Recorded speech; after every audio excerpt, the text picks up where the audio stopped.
मात्र ध्रुवाला आपल्या आईच्या उदरामध्ये महाराज दर्शन घडले भगवंताचं. काय सांगावं त्या परीक्षितेचा विचार. अहो आश्रय वाया जात नाही महाराज. बाहेर गर्भाच्या बाहेर पडल्याच्या नंतर मूर्छित अवस्थेमध्ये ज्यावेळेस परीक्षित झाला त्यावेळेस पुन्हा माता उतरेने भगवंताचा धावा केला आणि त्यावेळेस पुन्हा भगवंताने दर्शन दिले. तिसरं दर्शन भगवंताने दिलंय ज्यावेळेस श्रृंगी ऋषीने शाप दिला माऊली. काय सांगावं 7 दिवसाने तक्ष दोष करणार. अशा वेळेस त्या शापापासून मुक्ती कशी प्राप्त होईल या दृष्टिकोनातून सगळ्या ज्यावेळेस त्या ऋषी मुनी जपी तपी होते महाराज त्याने विचार केला की याचा एकच उपाय केवळ भागवत श्रवण. भागवत श्रवणाशिवाय काही घडत नाही. म्हणून माऊली काय केलं विचारा. अहो भागवतकारांना माहिती या ठिकाणी नेमिसे सुतमासिनम दिवाक्यम मतिम तव कथामृत रस स्वाद शोनको प्रवित. महाराज 80,000 ऋषी त्या ठिकाणी शुभ कामनेसाठी बनले. तुम्हा आम्हाला एका संतांचं दर्शन प्राप्त होतं महाराज 7 कुळ्याचा उद्धार होतो. या ठिकाणी 80,000 ऋषी बसलेले. काय भाग्यशाली तो राजा परीक्षित. आणि या ग्रंथाचा जो स्रोत आहे भागवत महाराज तो राजा परीक्षित गेला. आणि वक्ता कोण आहे साक्षात भगवंत आहे. सुखदेव जे आहे ना हे भगवंताचं स्वरूप आहे महाराज. आणि वक्ता कोण आहे राजा भगवंत आहे महाराज. आणि म्हणून या ठिकाणी या ग्रंथाला एवढं महत्व काय भगवंताच्या संपूर्ण लीलेचं वर्णन केलेलं आहे. 24 अवताराच्या लीलेचं वर्णन केलेलं आहे भागवतामध्ये. म्हणून भागवत हे भगवंताचं लीलाव्रत दर्शन आहे. हो भगवंताच्या चरणामधून गंगा निघालेली. ही गंगा भगवंताच्या चरणामधून निघाली. त्याचा तेज सहन होणार नाही म्हणून देवानी देवाने आपल्या जटेमध्ये त्याला धारण केलेली महाराज. आणि नंतर या स्थिर झाल्यानंतर या भूतालावर गंगेला सोडले. गंगा हे भगवंताच्या चरणामृत दर्शन आहे. हो भगवंताने यमुनेच्या तीरावर गोपी बरोबर महाराज लीला केलेली महाराज. म्हणून यमुना हे भगवंताचं हृदय अमृत आहे. आणि राहिलं महाराज ज्या ठिकाणी कुरुक्षेत्रावर भगवंताने अर्जुनाला जे वचनामृत सांगितले महाराज ते गीता तत्व आहे.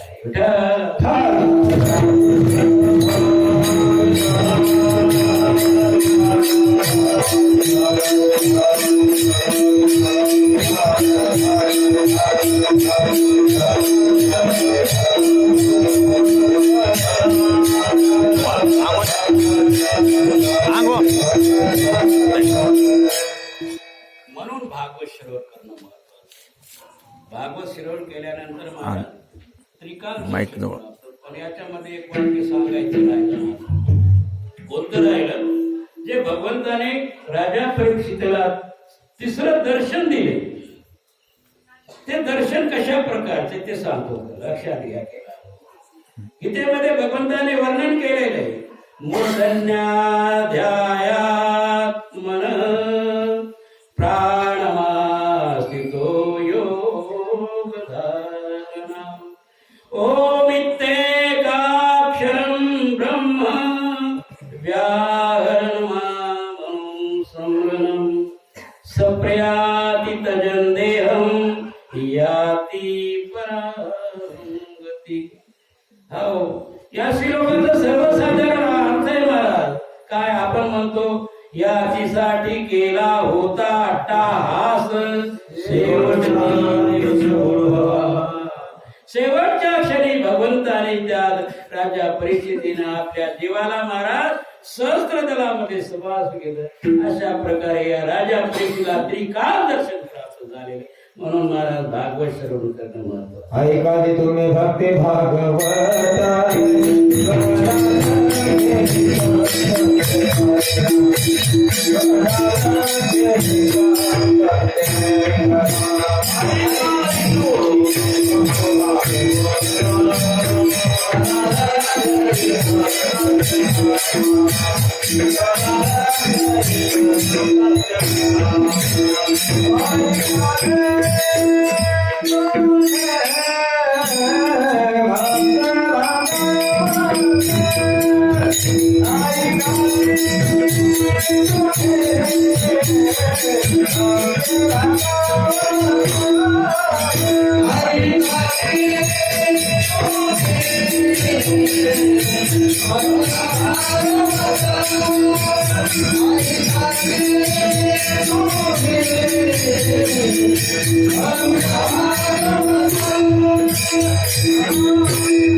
भागवताचं श्रवण ऐकलं आपण महाराज. आता गीता का श्रवण करणे आपण पाहूया.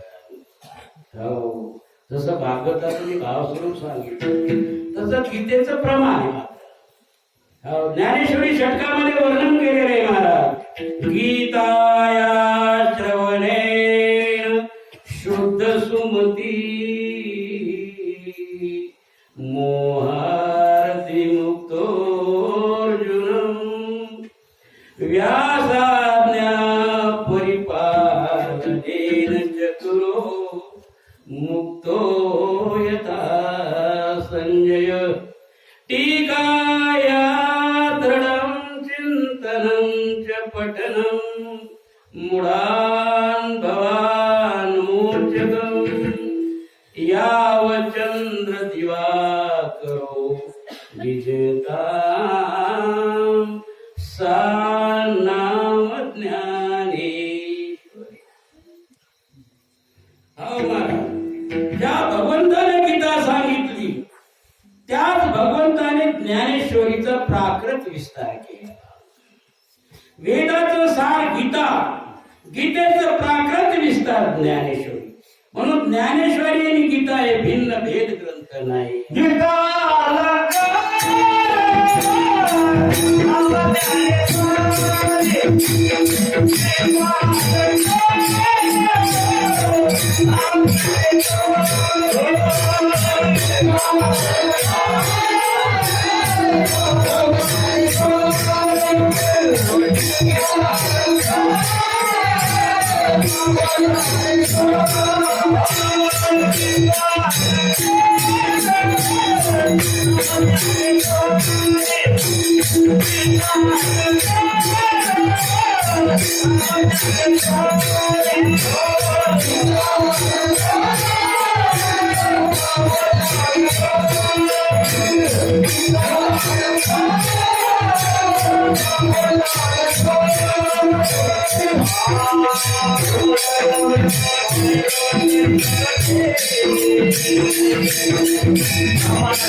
गीतेचं अलंकार स्वरूप ज्ञानेश्वरी. परंतु या ज्ञानेश्वरीचं चिंतन जर करायला केलं महाराज, कारण ज्या भगवंताने ज्ञानेश्वरी दिली, कारण द्वापार युगामध्ये भगवंताने गीता सांगितली आणि तेच भगवंत महाराज ज्ञानेश्वर. मी देणे देणे अवसरे जे जे होऊन अवसरे ते समजतही समरे धनुर्धरा. हो, कारण हे कोणी प्रगट केले? त्याच भगवंताने प्रगट केले. केवळ कशामुळे केलं? भगवंत संत स्वरूपामध्ये आले. जगाच्या कल्याणा संताच्या विभूती देह कष्टविधी. हो महाराज, म्हणून या ग्रंथाचा प्राकृत विस्तार जो केला महाराज, काय सांगावं. हो, माऊली म्हणतात माझा ग्रंथ साधारण नाहीये, मी प्राकृत विस्तार केलेला साधारण नाहीये.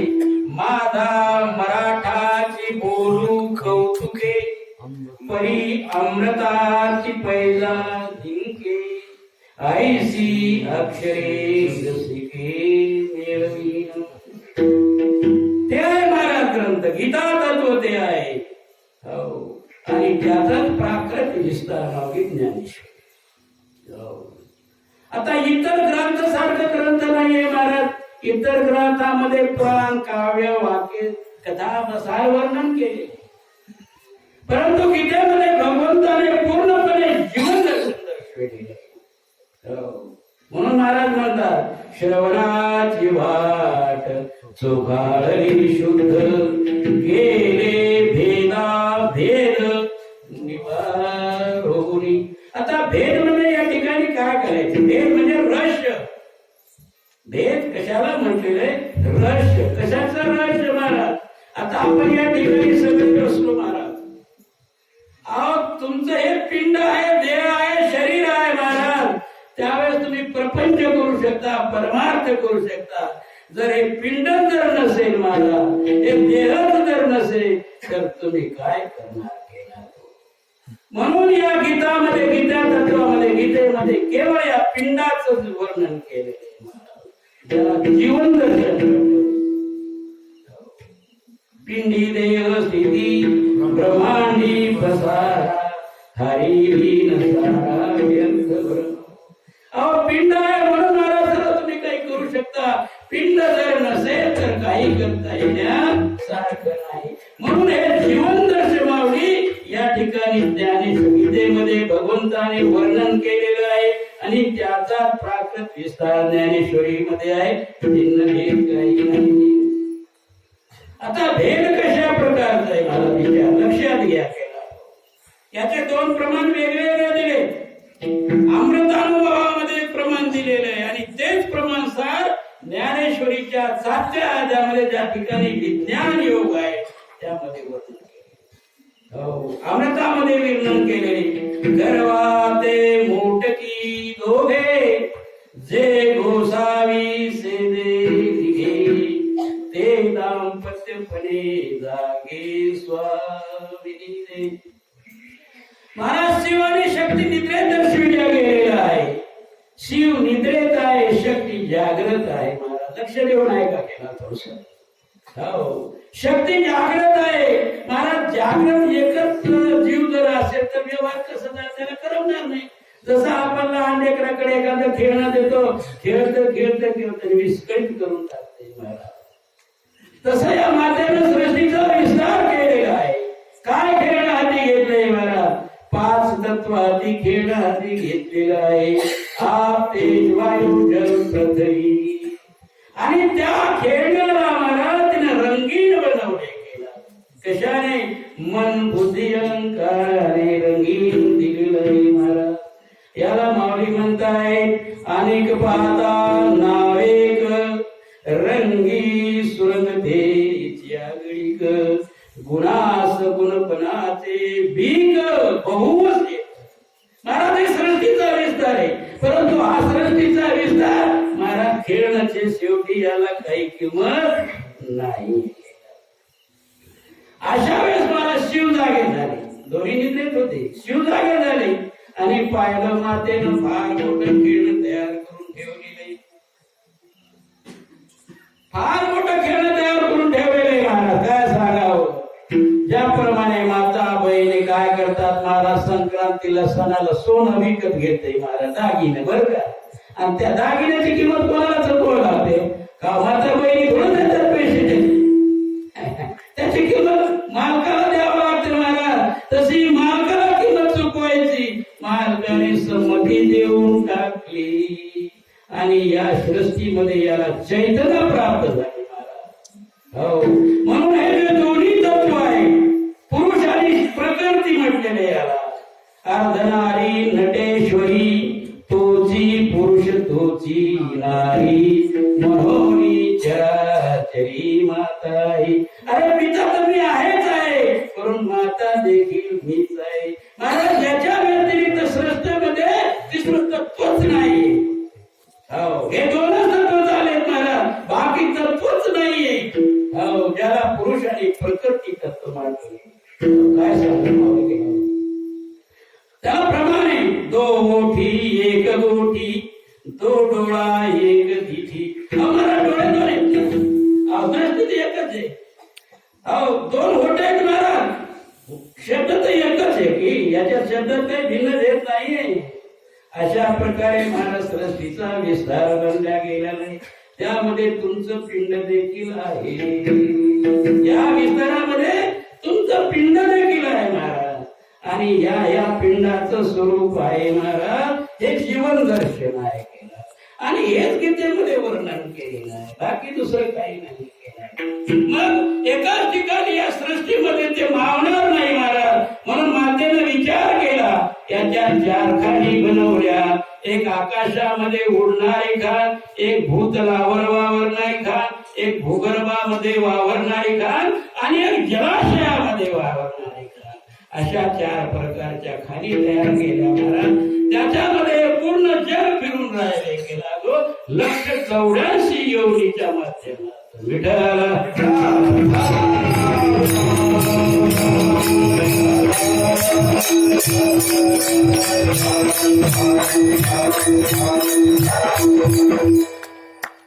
आता एक अमृतानुभवालो दृष्टांत. आता माऊलीनं याचं वर्णन सार आहेच आहे परंतु विस्ताराची पद्धत फक्त बदललेली आहे माऊलीनं. हो काय म्हणतात प्रकृती विज्ञान योगामध्ये आहे का अवधारिपा धनंजया मदाधी माझी माया जैसी प्रतिबिंबे छाया. अरे बाबा माझ्या प्रकाशाची ही सावली आहे. हो भगवंताचं स्वरूप काय त्यावेळेस सांगितले प्रकाश भगवंताचं स्वरूप आहे आणि पूर्ण जग या प्रकाशाची सावली आहे महाराज. येते प्रकृती मनीजे हे अष्टदा भिन्नदा निवे लोकत्रय निपदे ये स्तव. याला प्रकृती म्हणून म्हटलेलं आहे आणि याच्यापासून या सृष्टीचा जो व्यवहार वाढलेला आहे हा व्यवहार सृष्टीचा त्या प्रकृतीपासून घडलेला आहे.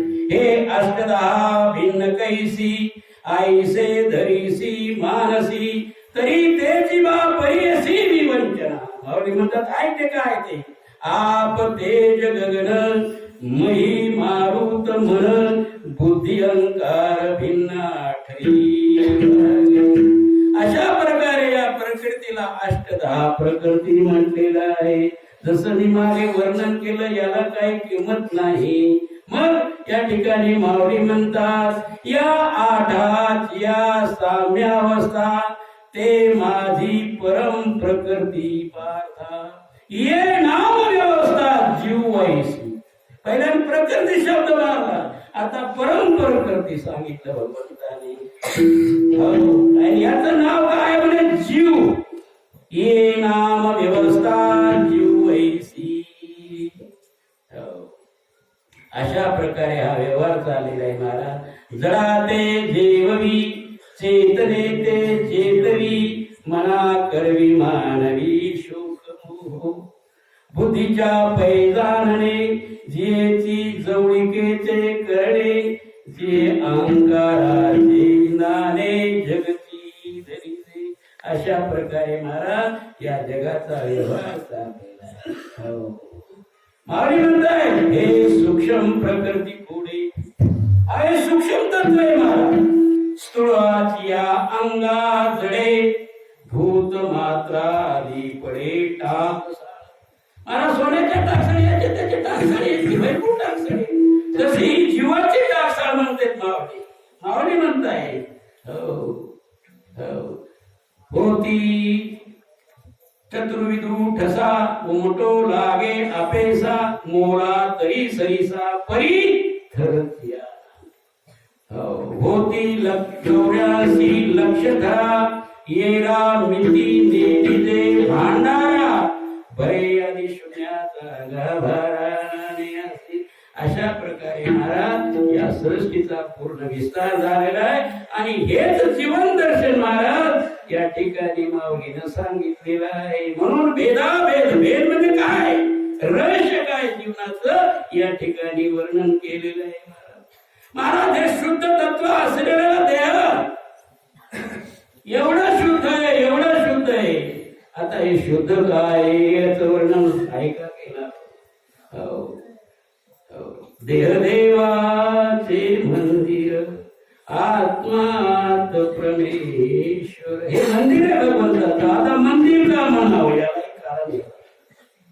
आता या ठिकाणी सगळ्याच्या डोक्याला महाराज विभूती बरं का प्रत्येकाच्या विभूती आहे परंतु या विभूतीचं वर्णन आमच्या संप्रदायामध्ये 12 ठिकाणी विभूती लावण्याची प्रथा आहे मला ती नारद पुराणामध्ये वर्णन केलेली आहे लक्षात घ्या ती विधी कशा प्रकारची आहे ललाटे केशवं च कंठे पुरुषोत्तम नाभिं नारायणं देवं वैकुंठं हृदये तदा दामोदरं वाम पार्श्वे दक्षिणे च त्रिविक्रम मूर्धन्याचेव हर्षिकेशं पद्मनाभं पुरुषात् कर्णयोर यमुना गंगा बाहो कृष्णं हरिकथा द्वादशैतानि नामानि तिलकशं विधिं पठेत सांगा विचार महाराजाचा तुमचा ध्येय काय अहो भगवत स्वरूप आहे की देव हे पण जीवन दर्शन सांगितलं माऊलीने सांगितलं हो एवढं असताना महाराज आम्ही सगळं भुलून गेलो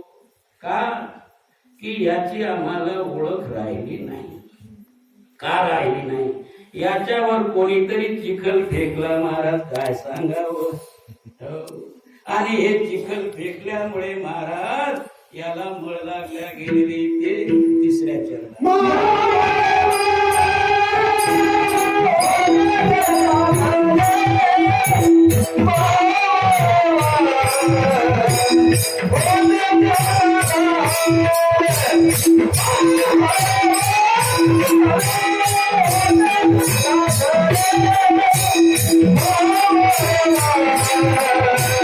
Oh,